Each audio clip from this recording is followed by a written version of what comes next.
السلام علیکم پیارے ریڈرز، امید کرتی ہوں آپ سب لوگ خیریت سے ہوں گے۔ ہاں، یہ ناول رشتے دل کا انجوائے کر رہے ہوں گے۔ چلیے آج شروع کرتے ہیں۔ قسط نمبر 5۔ سر، میں کوشش کرتا ہوں اگر کہیں سے اس کے شاپ کا ایڈریس مل جائے تو۔ نہیں، بس اتنی سی انفارمیشن کافی ہے۔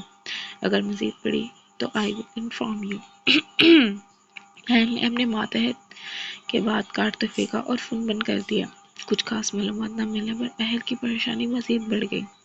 اب تو میں ساری سچائی تمہارے منہ سے اگلوا لوں گا، بس ایک بار گھر آ جاؤ، اہل نے زہر کنندہ لہجے میں کہا۔ اب اسے انتظار تھا تو بس حوریہ کے آنے کا۔ رات 8:30 بجے کرنل صاحب اور حوریہ کی واپسی ہوئی۔ کرنل صاحب گاڑی سے نکل کر ڈرائیور سے کچھ بات کرنے لگے اور حوریہ سوئے ہوئے حمد کو اٹھا کر جیسے ہی ہال میں داخل ہوئی، نظر سامنے بیٹھے سیم پر پڑی جو اسی کا انتظار کر رہا تھا۔ انتظار تو کوئی اور بھی بہت بے صبری سے کر رہا تھا، لیکن حوریہ کو بھی اس طوفان کی خبر نہیں تھی۔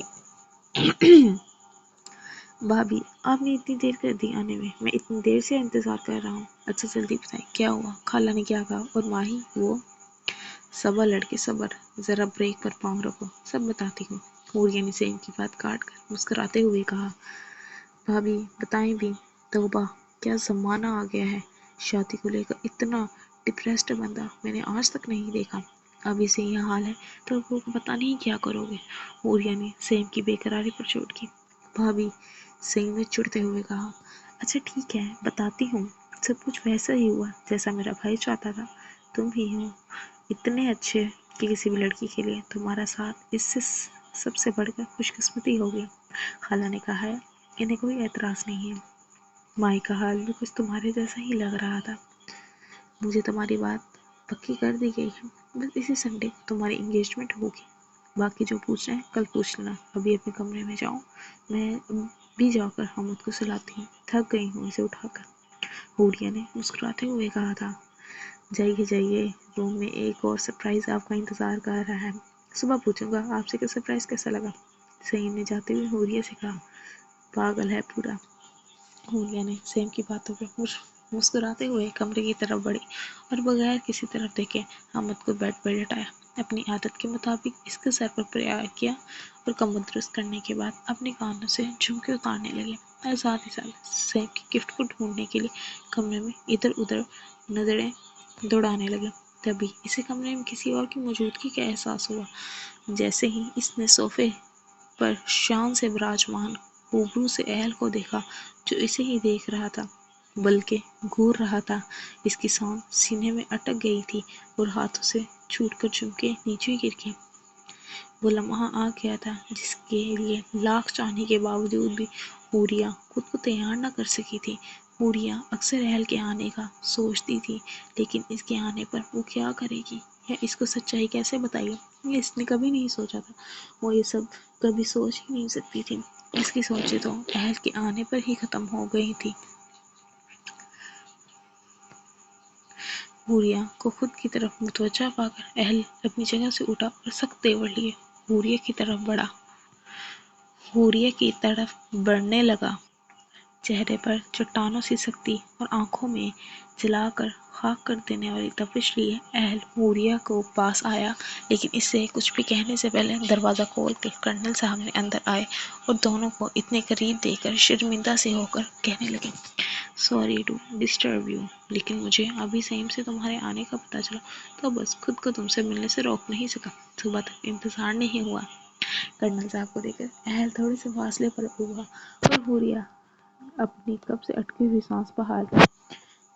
تبھی کرنل صاحب کی آواز نے جہاں حوریہ کو لے کر اہل کی نفرت میں اضافہ کیا، وہیں حوریہ بھی اپنی جگہ چور سی بن گئی۔ تبھی اہل نے چہرے پر مسکراہٹ سجاتے ہوئے اپنے باپ سے گلے ملتے ہوئے کہا، کیسی باتیں کر رہے ہیں آپ بابا، میں آپ ہی کا انتظار کر رہا تھا، ابھی بس آنے ہی والا تھا آپ سے ملے۔ اور سناؤ ینگ مین، سب ٹھیک ہے؟ کرنل صاحب نے اہل سے الگ ہوتے پوچھا۔ جی بابا، سب ٹھیک ہے، آپ کی طبیعت کیسی ہے؟ ایک دم فٹ، جس کی اتنی پیاری بیٹی ہوں، جیسی بہو ہوں، اس سے کچھ ہو ہی نہیں سکتا، بہت خیال رکھتی ہے یہ ہم سب کا۔ اچھا اب تم آرام کرو، صبح بات کرتے ہیں۔ کرنل صاحب کی بات سن کر اہل مسکرا بھی نہ سکا اور ان کے جاتے ہی دروازہ بند کر کے حوریہ کی طرف مڑے۔ حوریہ کے لیے اپنے باپ کے خیالات جان کر اس کے غصے اور ناگواری میں मज़ीद इजाफा हुआ और इसके बाजू को ज़ोर से दबोचते हुए कहने लगा, क्यों आई हो यहाँ? किसने भेजा है तुम्हें? अहल ने अपनी नज़रें हूरिया के खूबसूरत चेहरे पर टकाते हुए कहा, जहाँ इस वक्त बहुत सारा खौफ था। किसी किसी के कहने पर नहीं आई, मैं बस गलती से आ गई थी। हूरिया ने नज़रें फर्श पर टकाते हुए कहा, आंखें ऊपर उठाओ। अहल के कहने के बावजूद भी हूरिया ने पलकों की झालर नहीं उठाई। मेरी तरफ देखो। अब की बार अहल ने बाजू पर दबाव बढ़ाते हुए कदरे चिल्ला कर कहा और हूरिया ने खौफ से आंखें बंद कर ली। आंखें खोलो। अहल के लहजे में छुपी वार्निंग महसूस करके हूरिया ने आंखें खोलकर अहल की तरफ देखा और दोनों आंखों से एक एक आंसू गालों पर बह गया। ना ना, रोने की गलती भी मत करना, एक भी आंसू मजीद नहीं बहना चाहिए। मुझे लड़कियों के आंसू की सख्त नफरत है, अहल ने नफरत से भरपूर लहजे में कहा। अहल की बात सुनकर इसे देखती हुई की आंखें लम्हे के हजारवें हिस्से में लबलबा पानियों से भर गई और कतरा कतरा आंसू बहने लगा। गालों पर निशान बनाते हुए गर्दन पर जज़ब हो गया। सुना नहीं तुमने? रोना बंद करो। मेजर अहल रजा वो आग है जिसे ये आंसू नहीं बुझा सकते। बेहतर है कि तुम रोने में वक्त ज़ाया करने के बजाय मुझे अपनी सच्चाई बताओ। रोने के लिए तो पूरी उम्र पड़ी है। अहल के कहने के बावजूद भी हूरिया के आंसू नहीं रुके और वो रोते हुए कहने लगी, मेरा बाजू छोड़ दें, मैं आपको सब बताती हूँ। हूरिया ने बहती आंखों से मनाते हुए कहा, चलो शुरू हो जाओ, मैं सिर्फ सुनना चाहता हूँ। अगर तुमने मुझसे झूठ बोलने की या धोखा देने की कोशिश की तो मैं इसी वक्त जिंदा गाड़ दूंगा। अहल ने हूरिया के बाजू छोड़ते हुए कहा और हूरिया तड़प कर 2 कदम पीछे हुई और अहल को सच्चाई बताने लगी। एक लफ्ज़ सच बताने के बाद हूरिया ने कहा, देखिए प्लीज़ मेरा यकीन करें, यही सच्चाई है। मैं इस घर में बहुत मजबूरी की हालत में आई थी, इसलिए इस वक्त मुझे अपनी इज्जत और ज़िंदगी बचाने का एक महफूज पनाहगाह की ज़रूरत थी। इसलिए मैंने आपका नाम जानबूझकर बिल्कुल भी नहीं इस्तेमाल किया। उसीम को गलतफहमी हो गई थी। इस वक्त मुझे खामोशी रहना ठीक लगा। फिर बाद में मैंने यहाँ से जाने की बहुत कोशिश की, लेकिन मैं हमसे दूर नहीं रह पाई। हम मासूम बच्चा मुझे अपनी माँ समझने लग गया। मैं चाहकर भी खुद को इससे दूर नहीं कर पाई। घर वालों को सच्चाई नहीं बता सकी। हमद की मोहब्बत और घर वालों से वाबस्तगी ने मुझे कमज़ोर कर दिया। मैं ना तो किसी के मकसद के तहत इधर आई हूँ, ना ही किसी के कहने पर। मुझे बस तकदीर इधर लेकर आई थी और फिर न जाने कैसे इस घर से और इस घर वालों से, घर के लोगों से मेरा दिल का रिश्ता बन गया, जिसने मुझे बांध दिया। हूरिया ने बगैर कुछ छुपाए सब कुछ बता दिया। इसके लहजे और लफ्ज़ों में सच्चाई झलक रही थी जो अहल को नजर नहीं आ रही थी। इसे हूरिया की सारी सुनाई कहानी झूठ लगी। मैंने तुम्हें पहले भी कहा था कि मुझे सिर्फ सच सुनना है, अपनी झूठी कहानी किसी और को सुनाना। मुझे बस इतना बता दो कि तुम पिछले 3 सालों से मेरे घर मेरी बीवी को क्यों रह रही हो? इससे पूछ कर इधर आई हो। अहल ने हूरिया के दोनों बाजू जकड़ते हुए कहा, छोड़े मुझे, यही सच था जो मैं आपको बता दिया। निकल नहीं, चली जाऊंगी यहाँ से। हूरिया ने खुद को छुड़वाते नाकाम कोशिश करते हुए कहा, वो तो तुम सच नहीं बताओगे। खैर फिक्र नहीं करो, मुझे और भी बहुत से तरीके आते हैं सच उगलवाने के। वैसे यहाँ से कहाँ जाओगी? गिरफ्त मजीद सख्त करते हुए पूछा। हूरिया को अपनी हड्डियाँ टूटते हुए महसूस है। अपने घर जहाँ पर मैं पहले रहती थी, चलो तुम्हें मैं अभी इसी वक्त छोड़ कर आता हूँ। मैं तुम्हारा वजूद इस घर में एक लम्हा मजीद बर्दाश्त नहीं कर सकता। अहल ने पहले बेड पर रखा हूरिया का मोबाइल उठाया और हूरिया का हाथ पकड़कर बाहर ले जाने लगा, मगर हूरिया चलने के बजाय रुक कर बेड पर सोए हुए हमद को देखने लगी। एक बार फिर आंखों से बरसात जारी हो गई। वो जाने से पहले हमद को ढेरों प्यार करना चाहती थी, उसे आखिरी बार गले लगाना चाहती थी, लेकिन अहल के कहने की हिम्मत नहीं हो रही थी। अहल ने हूरिया को अपनी जगह रुकते देखकर इसकी नजरों के ताक़ुब में देखा और इसे जोरदार झटके से अपनी तरफ खींच कर कहने लगा, हिम्मत भी नहीं करना दोबारा कभी मेरे बेटे को देखने या छूने की, वरना ये तुम्हारे नाजुक से हाथ काट कर फेंक दूंगा। झूठे और कत्तार लोग मेरे बेटे के करीब आए, ये मुझे कभी बर्दाश्त नहीं। अहल सर्द महरी से कहता हूरिया को बदले लेकर हूरिया को बाहर लेकर चला गया। गाड़ी में बैठकर अपने मोबाइल से कॉल मिलाई और कहने लगा, काशिफ, मारिया और 2 सिविल ड्रेस सिक्योरिटी गार्ड को इसी एड्रेस पर भेजो जहाँ थोड़ी देर पहले तुम गए थे। अभी इसी वक्त इस घर में भेजो। मैं भी बस आ रहा हूँ। कहाँ लेकर जा रहे हैं आप मुझे? हूरिया ने डरते हुए पूछा। तुम्हारे घर। मैं तुम्हें वहाँ रखना तो नहीं चाहता, लेकिन मजबूरी है। अभी कोई और जगह नहीं है, बट यू डोंट वरी, बहुत जल्द मैं तुम्हें वहाँ से निकाल लूँगा। تیز رفتاری سے گاڑی چلاتے ہوئے اہل معمول سے کم وقت میں حوریہ کے گھر پہنچ گیا۔ گھر کے باہر حوریہ کو 2 لوگ کھڑے دکھائی دیے۔ اہل گاڑی سے باہر نکل کے اس کے پاس گیا اور کہنے لگا، آپ لوگوں نے 24 گھنٹے اس گھر کی نگرانی کرنی ہے، لیکن کسی کو پتہ نہیں چلنا چاہیے کہ اس گھر میں کوئی ہے یا نگرانی کی جا رہی ہے۔ کسی بھی طرح کی سرگرمی دکھائی دے اور مجھے بتانا ہے۔ Take your position immediately. Guards کو ہدایت دینے کے بعد وہ گاڑی کے پاس آیا اور حوریہ کو اپنے ساتھ لے کر گھر کے اندر چلا گیا، جہاں ایک 35-36 سالہ عورت بیٹھی تھی۔ حوریہ کو ہاتھ پکڑ کر وہ اس عورت کے پاس گیا اور کہنے لگا، مسز ماریا، یہ لیجئے اور اپنے طریقے سے اس سے ساری سچائی کو لائیں۔ پتہ کیجئے یہ کس کہنے پر یہ میرے گھر آئی ہے اور کتنی انفارمیشن دے چکی ہے۔ نرمی برتنے کی کوئی ضرورت نہیں ہے۔ اگر پھر بھی یہ سچ جانتا ہے تو پھر میں خود اپنے طریقے سے سچ لگواؤں گا۔ کوشش کیجیے گا یہ یہاں سے بھاگنے یا کسی سے کوئی رابطہ کرنے کی کوشش نہ کرے۔ باہر گارڈز تو ہیں ہی، لیکن پھر بھی کوئی پرابلم ہو تو مجھے کال کر دیجیے گا، میں کل پھر آؤں گا۔ اہل نے اپنے ہاتھوں میں پکڑے حوریہ کے ٹھنڈے یک ہاتھ کو چھوڑنا چاہا، لیکن حوریہ نے دونوں ہاتھوں سے اہل کے بازو کو پکڑ لیا اور کہنے لگی، آپ میرے ساتھ ایسا نہیں کر سکتے، مجھے یوں میرے گھر میں مجرم کی طرح قید نہیں کر سکتے۔ میں بے قصور ہوں، کچھ نہیں کیا۔ میں نے سوائے آپ کے بیٹے سے محبت کرنے کے یہی میرا قصور ہے کہ میں نے آپ کے گھر والوں کو اپنا سمجھ لیا، اور بس اور کچھ نہیں کیا میں نے۔ اس بات کو آپ مجھے اتنی بڑی سزا نہیں دے سکتے۔ سزا تو پہلے بھی تمہیں ملی ہے، کہاں ہے؟ سزا تو ابھی تمہیں ملی ہی کہاں ہے؟ وہ تو تمہیں اقبال جرم کے بعد ملے گی، ایسی سزا جسے سوچ کر تمہاری روح تک کانپ جائے گی۔ یہ سب تمہیں میجر اہل رضا کی دنیا میں داخل ہونے سے پہلے سوچنا چاہیے تھا۔ مس ماریا، آپ اپنا کام کریے۔ اہل نے حوریہ کے دو بازو حوریہ کے ہاتھوں سے اپنا بازو چھڑواتے ہوئے کہا اور لمبے لمبے ڈانگ بھرتا باہر نکل گیا۔ جیسے ہی بغیر کسی کو بتائے اہل حوریہ کو گھر سے لے کر باہر گیا تھا، ویسے ہی گھر پہ بغیر کسی کو بتائے اب وہ اکیلا واپس آ گیا۔ حوریہ کے موبائل فون کو مکمل طور پر دیکھ چکا تھا، اس کے سارے سوشل اکاؤنٹ چیک کر چکا تھا، لیکن کچھ بھی ویسا نہیں ملا جو وہ دیکھنا چاہتا تھا۔ ہم آ کر اس نے موبائل کو سوئچ آف کر کے واپس رکھ دیا اور بیڈ پر آ کر حامد کے ساتھ لیٹ گیا اور ہاتھ بڑھا کر اسے اپنے بازو پر لٹایا۔ اہل حامد کے چہرے کے ایک ایک نگوش پر ہاتھ پھیر رہا تھا اور اس کے صحیح سلامت ہونے کا یقین کر رہا تھا۔ اسے زور سے خود میں بیچ کر وہ سونے کی کوشش کرنے لگا، مگر نیند اس کی آنکھوں سے کوسوں دور تھی۔ اس کی سوچوں کی سوئی حوریہ پر اٹکی ہوئی تھی۔ کیا میں بابا کو اس کی سچائی بتا دوں؟ نہیں، جب تک وہ لڑکی خود اپنے منہ سے اقرار نہیں کر لیتی میں کسی کو کچھ نہیں بتا سکتا۔ جس طرح کی وابستگی سب کے ساتھ اس کے ساتھ ہو گئی ہے، ایسے میں کسی نے میری بات کا یقین نہیں کرنا۔ مجھے پہلے ثبوت اکٹھے کرنے ہوں اور ثبوتوں کے ساتھ سب کے سامنے اس کی پول کھولنی ہوگی۔ میں ابھی کسی کو کچھ نہیں بتا سکتا۔ بہت جلد میں تمہیں بے نقاب کر دوں گا، تمہاری اصلیت سب کے سامنے لے آؤں گا۔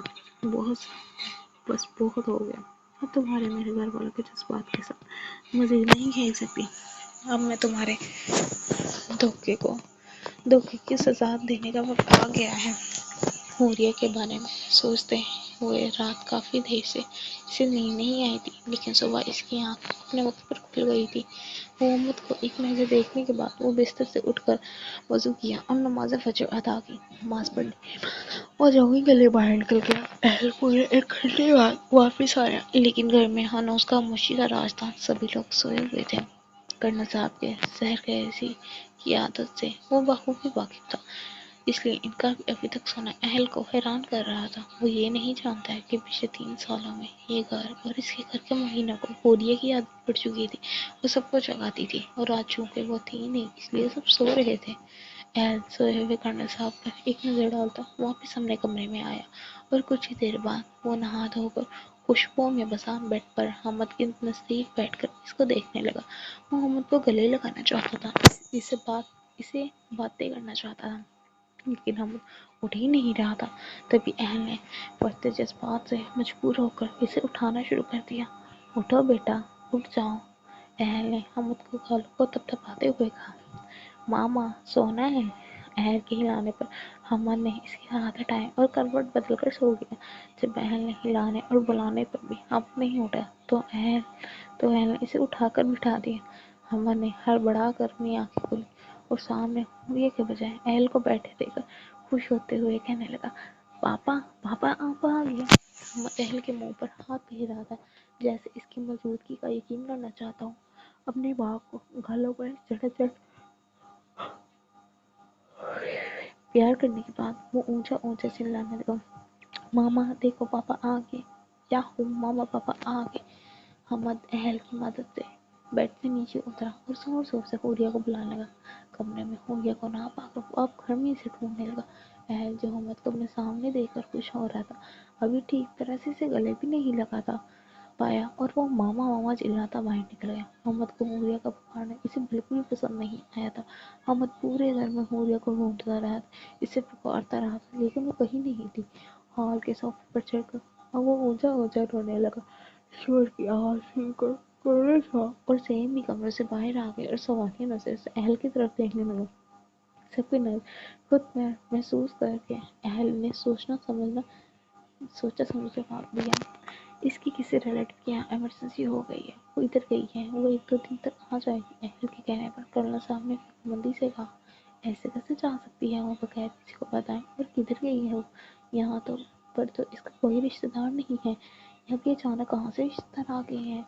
और डोंट वरी बाबा, वो कोई छोटी बच्ची नहीं है, खुद अपनी मर्जी से गई, वो मुझसे पूछ कर गई है। आप सो रहे थे तो मैंने इसे आपको जगाने से मना कर दिया। अहल ने बाबा को मुतमईन करने की नाकाम कोशिश की और रोते हुए अहमद की तरफ तवज्जो होकर कहने लगा, ए सुपरमैन, अब क्यों रो रहे हो, मामा पास जाना है। अहमद ने रोते हुए जवाब दिया। अहमद की मासूम आंखों से एक झूठी और धोखेबाज लड़की के लिए बहते आंसू अहल को बहुत तकलीफ दे रहे थे। बेटा डोंट क्राई, मैं हूं ना आपके पास, शाबाश रोना बंद करो। अहल ने अहमद को पुचकारते हुए कहा, मामा मुझे साथ लेकर भी नहीं गई और ना ही बताया, और ये भी नहीं कहा कि वो मेरे लिए क्या लेकर आएंगी। पहले तो वो जब भी बाहर जाती थी मुझे बताती थी कि वो मेरे लिए चीजें लाएंगी। अपने रोते रो अपना दुखड़ा सुनाया, मैं आपको ढेर सारे टॉयज दे दूंगा, अब तो रोना बंद करो। सच पापा, बिल्कुल सच।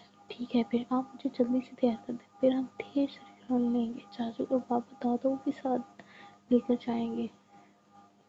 मामा ने अहल को गोद में बैठकर अपने दोनों हाथों से अहल के चेहरे को पकड़ कर कहा, नहाते वक्त, कपड़े पहनते वक्त और सबसे ज्यादा खाते वक्त अम्मा ने अहल को बहुत तंग किया। पूजा की गैर मौजूदगी के बाद वो बहुत चिड़चिड़ा हो रहा था और बात बात पर रो रहा था, जिसके नतीजे में दोपहर तक इसे बुखार ने घेर लिया। पापा मुझे मामा पास जाना है, मुझे मामा पास ले चलो। अम्मा ने रोते हुए अहल से कहा। अहल इसे कमरे में ले आया था और अब जबरदस्ती दूध पिलाने के बाद इसे चुप कराने की कोशिश कर रहा था।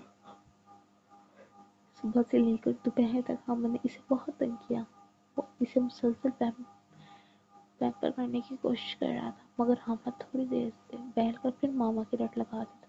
देखो बेटा, आपने कहा था आपको खिलाने ले दूंगा, तो चुप कर जाओ, तो फिर आप क्यों रो रहे हो। नहीं, मुझे मामा पास जाना है। मामा, अमन आप तो अच्छे बच्चे हो ना, आप मेरे साथ रहो, मैं आपको ढेर सारे खिलौने दे दूंगा। आपकी माँ गंदी है, आप इसके पास ना आ जाओ। अहल को समझ नहीं आता वो कैसे इसे चुप करवाए और हुरिया से दूर करे। नहीं, मामा गंदी नहीं है, आप गंदे हो, मुझे आपसे नहीं, मुझे मामा पास जाना है। चुप कर जाओ हमद, अब आपने मामा का नाम नहीं लेना, अब आप मामा पास नहीं जाओगे, मेरे साथ रहोगे, मैं आपका बाबा हूँ।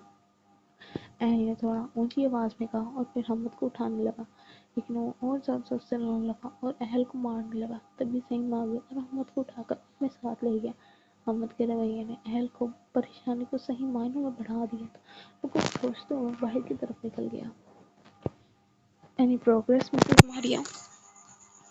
कमरे से निकलने के बाद अहल सीधा हुरिया के घर आया और अब वो मारिया से हुरिया के बारे में पूछना चाह रहा था। नो सर, मैंने इनसे पूछने की हर मुमकिन कोशिश की, लेकिन वो वही बता रही हैं जो आपको बता रही चुकी हैं। I am sure sir, she is innocent, वो सच कह रही हैं। मिसेस मारिया के कहने पर अहल सर पे इत्तेफाक किया और इंतजाम। ओके, अब आप जा सकते हैं, बस फिर मैं देख लूँगा। मिसेस मारिया के जाने के बाद अहल हुरिया के कमरे में गया, जहाँ वो बेड के साथ टेक लगाए नीचे जमीन पर बैठी थी और नजरें जमीन पर थी। बाल बिखरे बाल, रोने से आंखें, नाक इंतहाई सुर्ख हो चुके थे। आंखों में सुर्खी के साथ साथ नमी थी।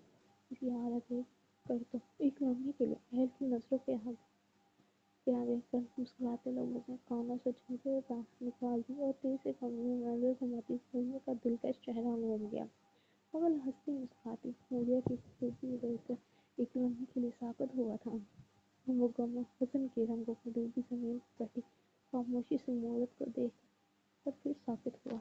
नीम नीम खामोशी हो तुम, सख्त दिलकशी हो तुम, इस कदर मुकम्मल नज़र, इसकी शायरी हो तुम, तेजी काफी हो मैं, सिर्फ आतिशी हो तुम, जानती भी हो इस रोज की हो गई है तुम, और मुस्कुरा उठा, नीम की हंसी हो तुम, मुझको लग रही है यह वाकई परी हो तुम, न जाने कितनी देर वो जो खड़ा देखता रहा, ऐसे ही खड़ा रहा, मगर भैया उसकी मुझसे महसूस करते बगैर उसकी तरफ देखे इतना कुछ बदली, और बस जिस मंजिल में उसके कदम का तकरीर उतारा, उसकी आंखों में साथ कदमों हरकत की, तो वो भी सूर्य के साथ जमीन पर बैठ गया और एक हाथ इसके चेहरे का रुख अपनी तरफ किया, अपने गालों पर अहल का हाथ का महसूस करके सूर्य के आंसू भरी आंखों ने छलक पड़ी अहल को अपनी हथेली पर नमी महसूस हो रही थी। क्यों ज़ल्म कर रही हो अपनी इन खूबसूरत आंखों पर? मुझे अहल रजा एक आतिश फशा चट्टान है, जिस पर तुम्हारे आंसू असर नहीं करेंगे। मत टकराओ मुझसे, खत्म हो जाओगे। दोनों हाथों से सूर्य का आंसू साफ करते अपना चेहरा सूर्य के करीब करते हुए अहल ने धीमे लहजे में कहा।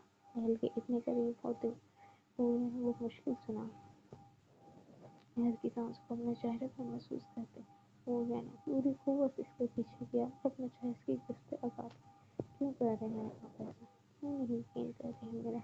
मैंने जो किया आपके बच्चे की मोहब्बत में किया, यकीन करिए मैंने कुछ गलत नहीं किया। सूर्य ने बेड के सहारे खड़े होकर कहा। महल पर जो एक फसों से छाया हुआ था, वो जिसके धक्का देने पर झन से टूट गया। वो वापस अपने कोल में बंद हो गया। फिर से वो अहल बन गया जिसे दुश्मन का नाम मांगते। एक पत्थर दिल में वो पत्थर दिल जिसके हाथ अपने बेवफा बीवी को गोली मारते जरा नहीं कांपा, वो अपनी जगह से उठा और सूर्य के सामने खड़ा होकर कहने लगा, मैं तुम्हें कोई कामड़ बेवकूफ नजर आता हूँ क्या? अहल की जोर से धारा की सूर्य का दिल बंद होने लगा। उसने खौफ से आंखें मीची और दोनों कानों पर हाथ रख अपनी टांगों पर खड़े रहना मुश्किल हो रहा था। इसलिए तुम्हें क्या लगता है तुम मुझे दो चार आंसू बहा कर दिखाओगे और मुझे कुछ भी झूठ बोल दोगे, मैं यकीन कर लूंगा? सूर्य के बाजू को झटक कर अपने करीब किया और इसकी थोड़ी को ऊपर उठाकर कहने लगा, ये भी एक तरीका था इससे सच्चाई गिलवाने का। वो इसे हरास करने की कोशिश कर रहा है ताकि वो डर से सब बता दे। औरत साहब इंतहाई खुदगर्ज नाकाबिले एतबार होती है। वो अपने मतलब की खातिर अपने बच्चे की जिंदगी तक दांव पे लगा सकती है। बगैर किसी गर्ज के वो अपने सगे रिश्तों से मोहब्बत नहीं करती। और तुम मुझे एक गैर के बच्चे से मोहब्बत की किस्से सुना रही हो? तुम भी तो एक औरत हो, तो मैं कैसे मान लूँ कि तुम मेरा घर बसाने के बजाय अपने बच्चे पैदा करने की वजह वहाँ बगैर किसी गर्ज और रिश्ते के मेरा घर संभाल रही थी और मेरा बच्चा पाल रही थी। अपनी बातों से तुम किसी और को बेवकूफ़ बना सकते हो, मुझे नहीं। सूर्य की कलाई को पीछे की तरफ मोड़ कर कहने लगा। उंगली के दबाव से सूर्य की कलाई चलने लगी और दिल कांपने लगा। इसकी पूरी जिस्म कपकपाहट तारी हुई थी। मैंने मजीद एक कदम से बात को कम किया और कहने लगा, अभी भी वक्त है, मुझे सारी सच्चाई बता दो। हो सकता है कि तुम्हारे इंतजाम में कुछ कमी हो जाए। अहल के अंदाज और अल्फाज ने सूर्य को शदीद गुस्से से चार किया। बार इसको चुनौती से सुलगा रहा था, लेकिन एक बार फिर खुद को ऐसी उससे आजाद के गुस्से से कहने लगा, बहुत शौक है ना आपको सच सुनने का? सुनिए, आज मैं आपको उसको बैठने जैसे आईना भी नहीं दिखा दूँ। सूर्य ने अपने कंधे से ठहरकर दुपट्टे को ठीक किया। इसके सीने पर अपने दाएं हाथ की शहादत की उंगली से कहने, आप मुझे दाएं खत दी खबती और पागल इंसान है, आंखों वाले अंधे और कानों वाले बहरे, जिसे ना तो सच दिखाई देता ना ही सुनाई। आपके काम और ऑफिस पोजीशन के नजायज फायदा उठाकर एक बेगुनाह लोगों को कैद करने वाले जालिम इंसान है। ये और बेहतबारी के दलदल में इस कदर धंसे हुए हैं कि मुझे मासूम की पहचान भूल चुके हैं। ये फौजी रकम मोहब्बत जैसी जज्बे में इनकारी है। जब वापस आते थे रिश्ते से इंसान पहचान के लोगों के लिए उसकी हिफाजत के लिए अपने गर्भ रहने से सालों दूर रहकर दुश्मनी लड़ सकते हैं, तो मेरी मोहब्बत मेरे साथ को क्यों गुनाह करना चाहिए?